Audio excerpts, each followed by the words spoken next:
Hey, Sean, thanks for doing this here. Pleasure, Warren.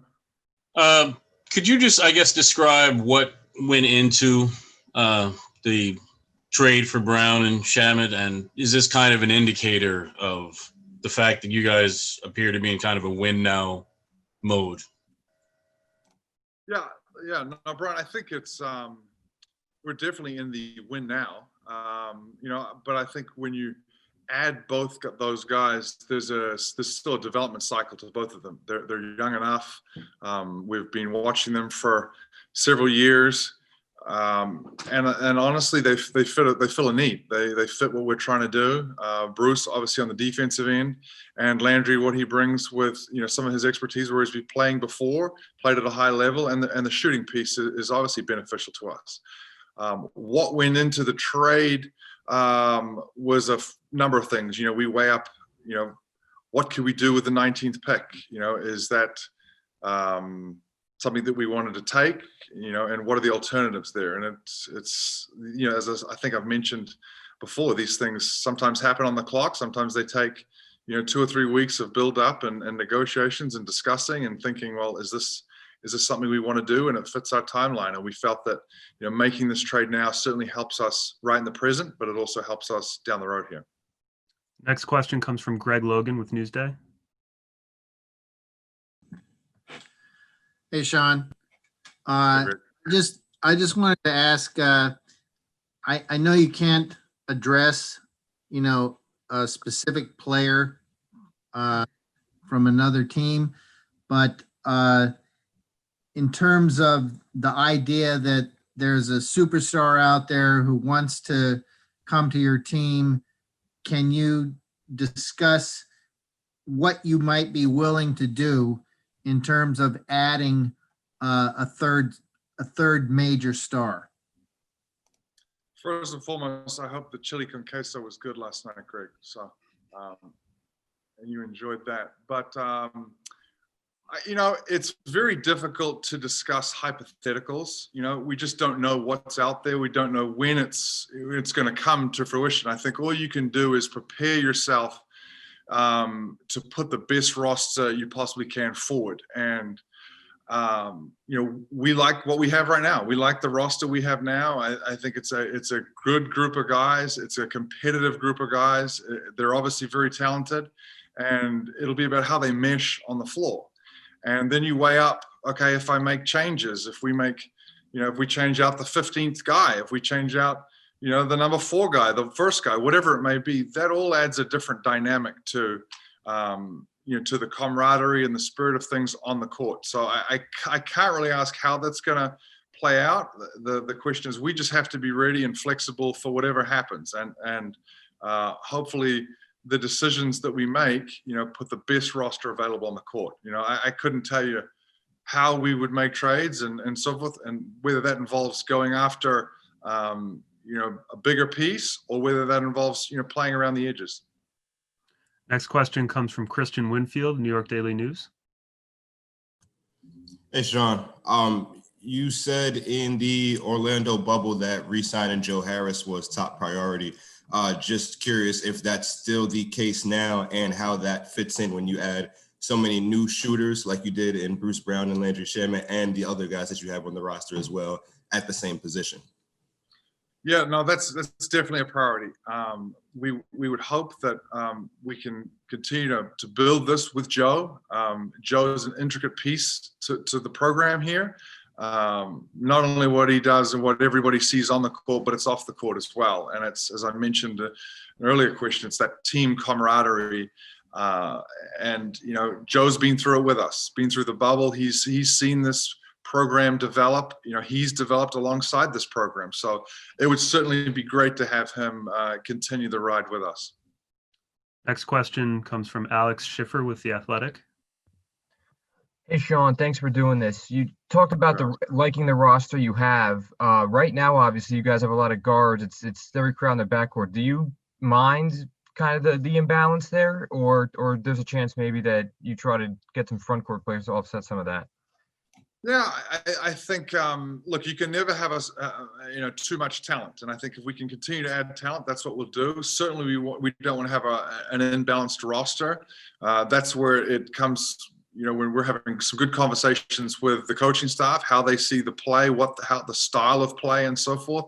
But yeah, to your point, yeah, we would certainly like to add some depth, in that 3-4 position for sure. Next question comes from Tom Dowd with BrooklynNets.com. Hi, Sean. Can you go into Landry and Bruce a little bit more? Just what you've seen that you've liked from them the last couple of years and how you think they can impact you guys going forward this season? Yeah, I think first and foremost, both are very competitive. Love that about both of them. Very diligent in their work ethic, and you watch them in their even as simple things as their pregame warm-ups and so forth, and how they prepare for games and how they attack and their approach and so forth. These guys we've watched since college, so it's been nice to follow their trajectory of their career and just what they add to our team. Bruce, we've talked about adding some defensive players, a toughness, a mindset. I think that's what we will certainly be looking for in Bruce. And Landry's played, big games. When you've played in playoff games and you're at that age, you're a young guy, that speaks volumes. He's obviously been trusted in the other places he's been, and doesn't shy away from big moments. So again, he goes back to, the experience that he's already had, but also adding more of that shooting piece. I still think he's a very versatile defender as well. Next question comes from Brian Mahoney with the Associated Press.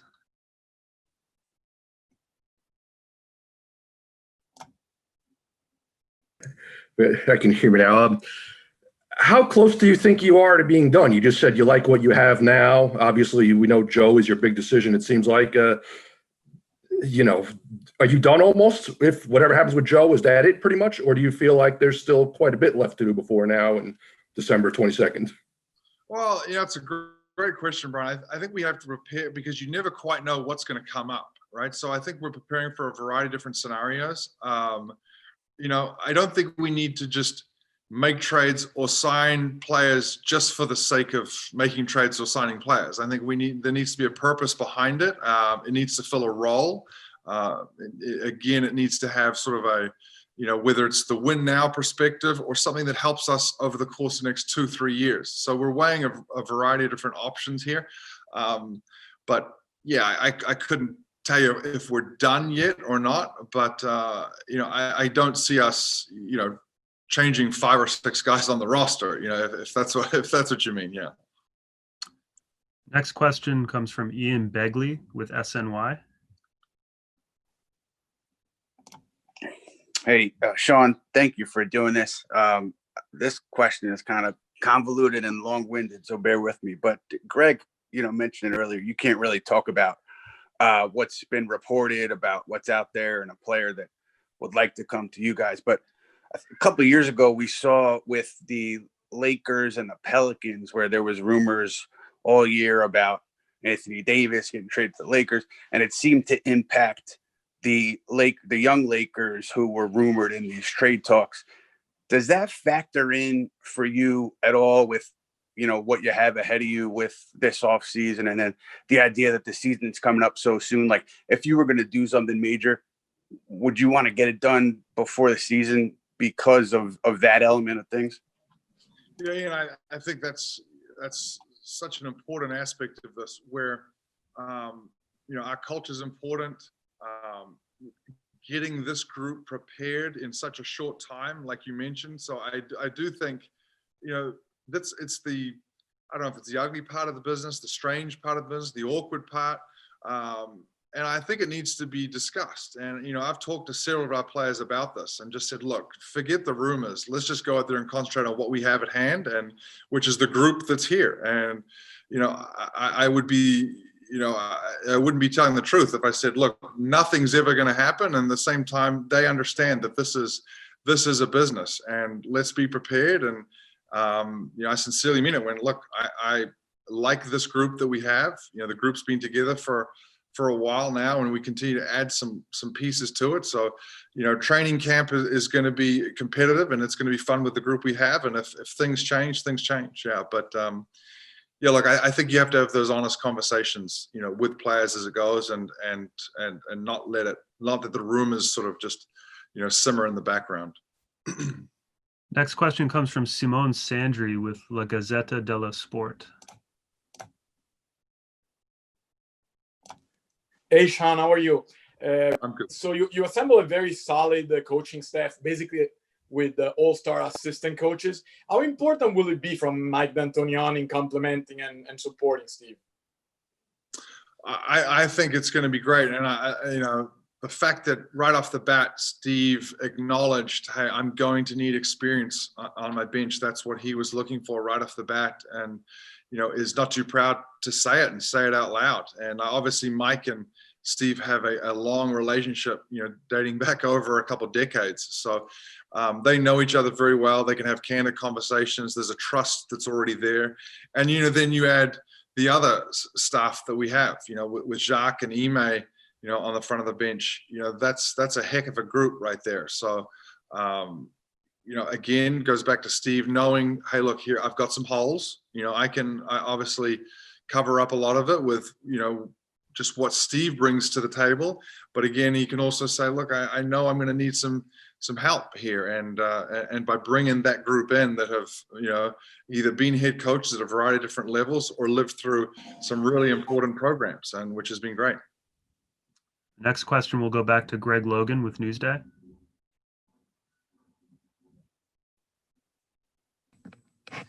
Sean,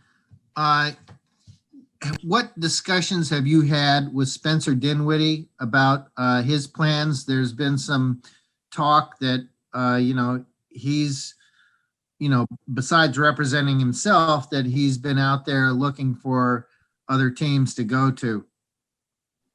Yeah, look, Spencer and I have an open relationship. Like, he can come and talk to me about whatever he wants. I think all the guys can, and that's part of the business when you have to, navigate, a roster and personalities and so forth, and how does the fit work, and that's obviously not just going to be myself, but that's where Steve comes into play here. And Steve's managed this before. He's been the point guard on some really important teams, with a lot of different personalities. So that's what we're going to have to do over the course of this year is manage them and do what's best for our roster, and hopefully at the same time do what's best for all of our players. They all have an incredible opportunity here to continue to develop, to continue to succeed, and hopefully be part of something special. That's the goal here. Next question goes to Alex Schiffer again with The Athletic. Sean, the one guy you guys did acquire, Reggie Perry. I'm curious how you kind of see him going forward. It looks like he's a post, but can also shoot threes. I'm curious what you think of him. Yeah, we enjoyed watching Reggie this last year, at college, and I think he brings a different facet. Obviously, he's a big man out there with a forceful nature, and as you mentioned, be able to step out on the floor as well as play in the post. But we had him much higher on our board, and to be able to have a guy like that in with us, again, I look forward to seeing him develop. I look forward to seeing him in camp and going from there. Next question is Christian Winfield again with the New York Daily News. Hey, Sean, do you have any reservations, I guess, about putting Kevin Durant at the 4, specifically because of the load that position tends to carry on the defensive end? And is that also a priority going to this offseason, given that you guys have kind of not been able to fill that position over the past 2 years with a guy that, can get it done on both ends of the floor for the full load of the season? Yeah, look, I think we would like to add some depth to that position without a doubt. I think as it pertains to Kevin, we're going to have to work hand in hand. Obviously Kevin has been so diligent in his rehab and working with the performance team here and so forth. And as I've mentioned numerous times, how he's attacked it has been, inspiring to say the least. So I think it's going to be conversations as we go. Like, right off the bat, do I think any of our guys that come out there and play 40 minutes? Probably not. This is something that will, with a strange off season like we've had, with an abbreviated training camp and so forth, and just the nature of how guys are working out now, not being able to be in the gym and not being able to have these open gym runs that they would normally do. So we're going to have to be careful with, obviously, Kevin, but just with all our guys, and just continue to monitor them. And that's why depth is absolutely important. Guys will get opportunities to play here, and we'll track that load as it goes. But I think the biggest concern, well, I guess, Kevin knowing his body and knowing what's at stake here, a lot will be dictated with how he's feeling and the response that he's giving back to us. Next question goes to David Chinelato with La Gazzetta dello Sport. Hey, Sean, thanks for doing this. I'm curious if you think you need to add a veteran to your team.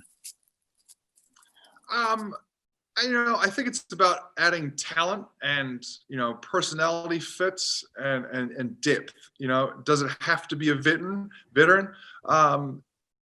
Potentially, that'd be great. I think whenever you can add people that have, been through the rigors of big time playoff games, that obviously helps. So if we're able to add that, that'd be terrific. But again, if we can develop young, talented pieces and add those to our roster at the same time, I wouldn't shy away from that. But so it would be hard for me to single out whether we're just going after a veteran or so forth.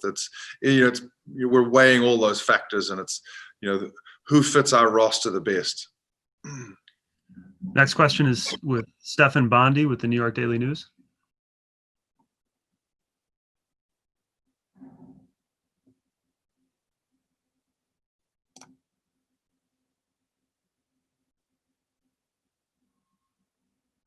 Hey, sorry, can you hear me? Gotcha. All right. We've seen some mixed results over the years when teams trade for a star player, but it seems that the trend now is that it will cost a lot of picks. Just look at the Drew Holiday and the Paul George trades recently. Are you willing to mortgage future assets, drain your, mortgage your future for a player that can enhance your opportunity to win now? Well, I think that's the dilemma, right? And you're spot on, because it's, if you put it like mortgage the future, I would probably say no, right? There comes a fine line where you say, okay, look, this is what we're willing to do, not only in a trade for a star player, but every trade for that matter. You kind of weigh the pros and cons of both. I think we want to build something sustainable here. This is not something that's a fleeting moment, like, go all in, and a year or 2 years from now, we're sitting here going, all right, well, great, now we got to completely rebuild all over again, and we don't have the assets to rebuild with. So there's that side of it. There's the other side where you go, look, take advantage of what we have right now and take advantage of the moment. We obviously have a talented group that we can put on the floor as is. So weighing up the pros and cons, I wish I could tell you, give you a little bit more, a definitive answer on that. But again, until we know what deals are being offered or we're offering, it would be difficult to say. But by mortgaging your future, Stefan, no, we wouldn't want to do that. Yeah. Last question for today goes to Howard Megdal with the Step Back. Thanks, Sean. Appreciate your time. I'm just wondering if you could take us through, you spoke about the difficulty with hypotheticals in terms of putting the team together and trying to find the right fit. But of course, in all these different ways, this team is still something you have to evaluate absent data and absent film. We haven't seen, obviously, Kevin and Kyrie playing together. And so I guess I wonder, what is that process when, there's the lack of those two things in determining what those fits are, and also how much that changes your process once you do get to see the two of them play together once the season resumes?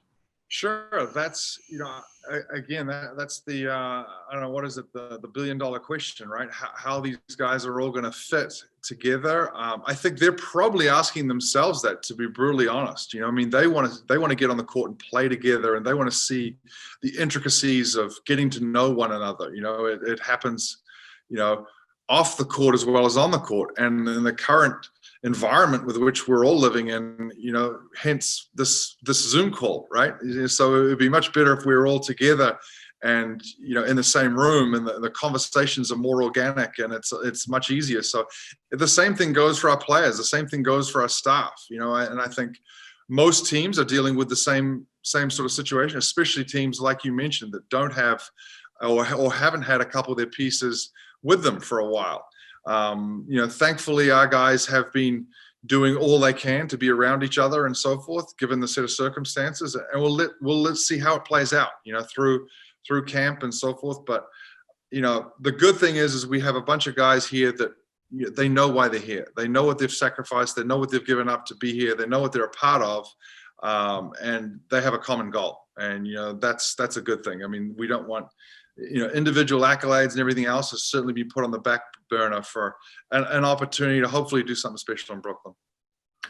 Thank you, Sean. Appreciate your time. Thanks, guys. All the best. Be safe.